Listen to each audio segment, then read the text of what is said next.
ভালো আছেন সবাই? আবার আজকে নিয়ে চলে এলাম চিকেন কষার রেসিপি।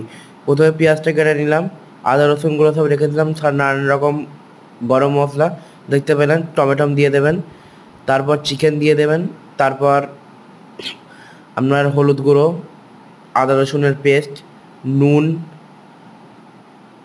তেল যাবতীয় সব দিয়ে মিক্সিং করবেন, যেমনটি দেখতে পাচ্ছেন। মিক্সিং করে আলুটা ভেজে নেবেন। আলুটা ভাজা হয়ে গেল, এবার ম্যারিনেশন করা মাংসটা গ্যাসে চাপতে দেবেন। দেখুন চাপে দিয়েছেন। তারপরে একটু কষা হয়ে যাবে, হাফ কষা হয়ে গেলে আলুগুলো দিয়ে দেবেন। আলুগুলো দিয়ে একটু নাড়িয়ে চাপা দিয়ে দিন, ততক্ষণ একটু আলুটা সিদ্ধ হোক। চাপা দিয়ে দিলেন, তারপর ঢাকনাটা খুলে গরম জল দেবেন। ঠান্ডা জল দেবেন না, গরম জল দেবেন।